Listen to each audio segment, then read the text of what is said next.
You are a double godfather, the godfather of DLD and the Israeli high-tech scene. That's a little bit of exaggeration, but let's move to the topic. The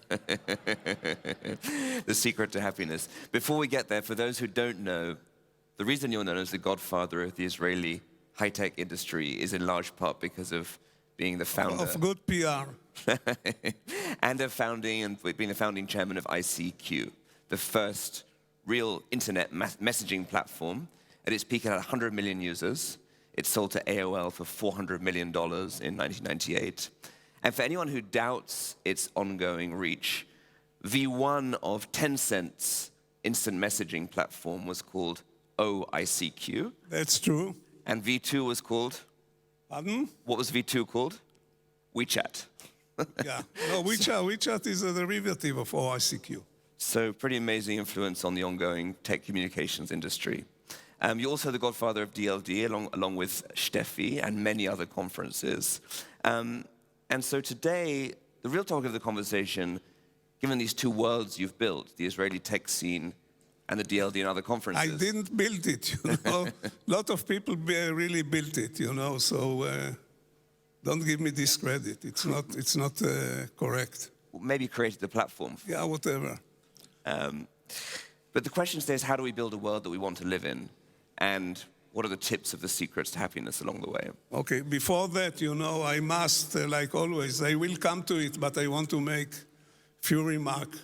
Number one, I want to thank the former speakers for probably one of the most extraordinary talks I ever heard. This was an amazing talk, and those of you who are just superficially familiar with the complexity of this monster, it's really mind-boggling that it was even developed. You know, it's so complex, so these guys must have been totally crazy to attempt to do it. And the moral, so thank you for a great talk, first of all, really amazing. And thank you for a great fit, because without this machine, maybe the cellular telephone would ever be the size of a suitcase. You know, they really were enabling to do one of the four things which create modern technology, and this is reducing the form factor of electronic to be handheld, and this affected the price, and the price affected the computing power and the data communication. Really, they changed it. What else we should take from this talk, if I may, is that the difference between great success and great failure is thin like a hair.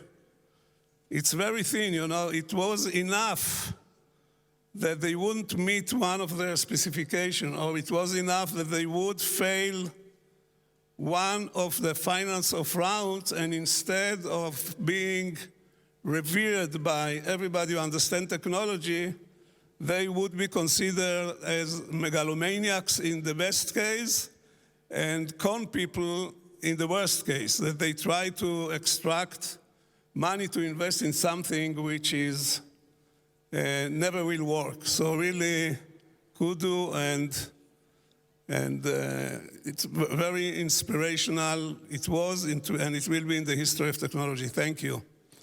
Now, one word about the name of the talk, The Secret of Happiness is. We are not going to talk about happiness, but we had to come with some catchy titles. So this was a big trap for you.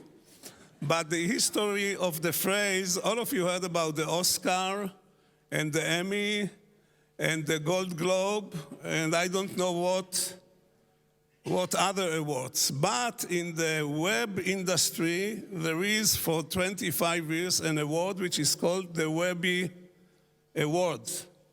And the Webby Award is being granted to the people which created the nicest web in a given year. It's being awarded in Silicon Valley, and the guy who received the award is entitled to give a recipient talk, but the talk, and this is something that all of us should adopt, the talk cannot be longer than 5 words.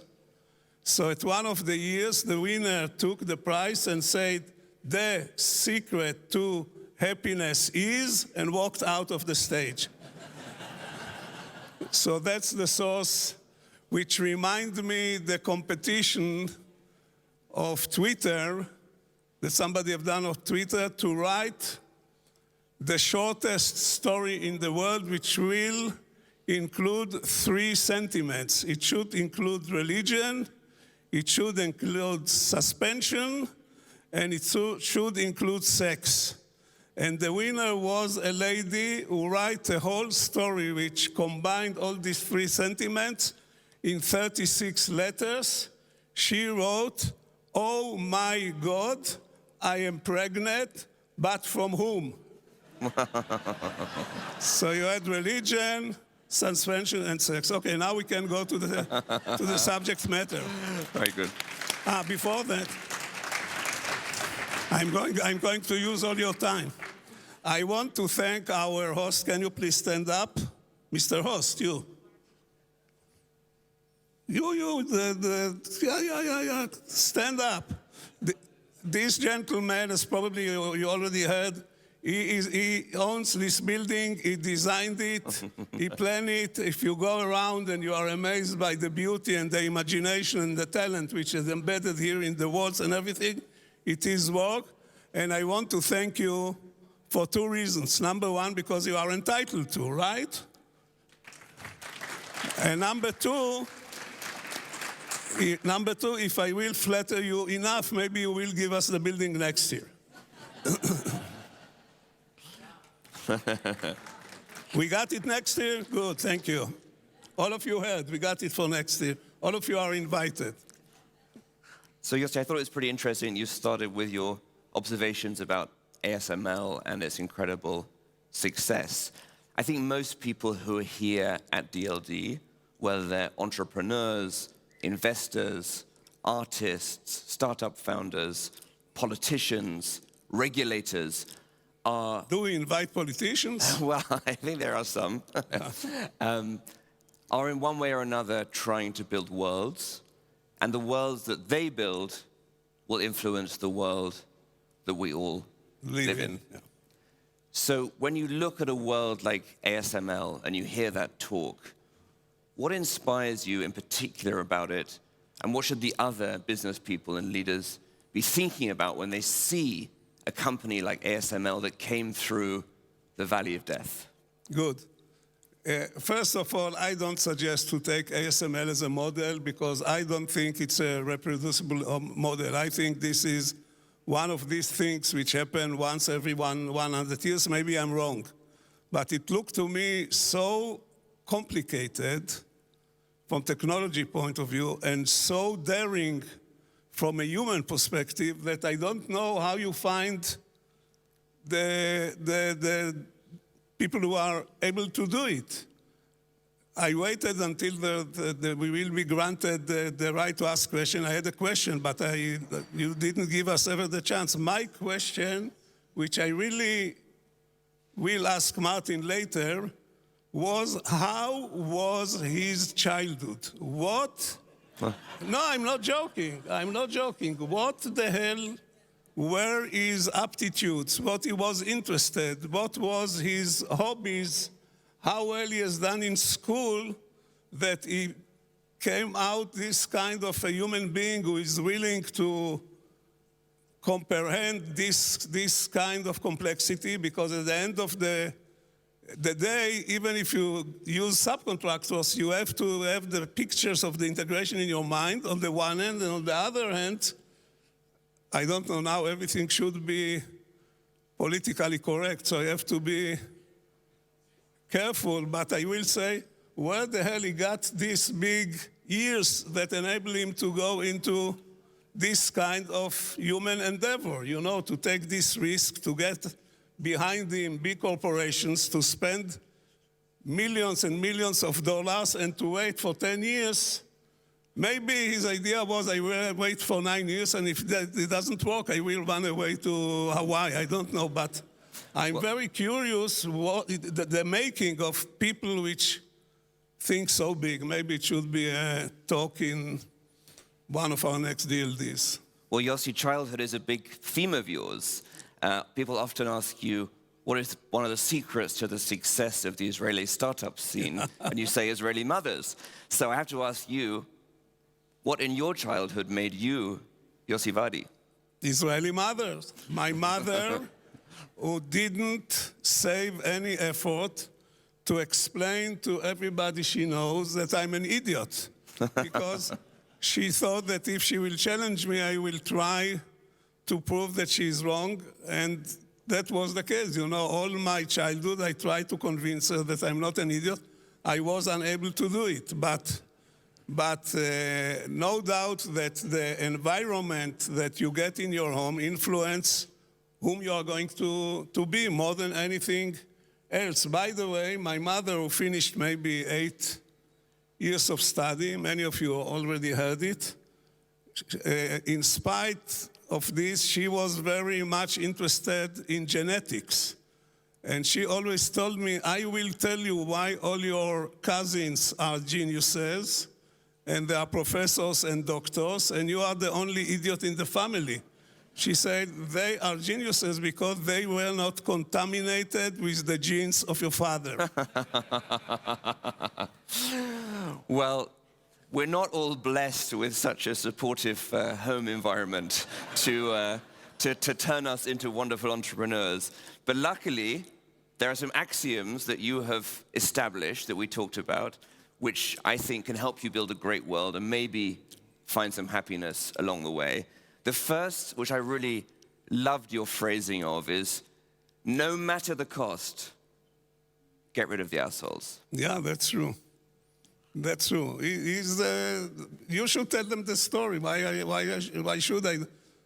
One of the things which I learned that I'm keeping advocating, all of us are reflection of the people we are surrounding with. You live your life, you go through life, you accumulate friends, you accumulate people who don't like you. Usually friends come and go, enemies accumulate, don't forget it. And at the end of the day, if you want to feel good, comfortable, cozy, motivated, alert, you should be associated with people which are compatible to you. If people are not nice, they can be the geniuses, but my experience was better to stick with the good people. I was asked many times how you select where you invest.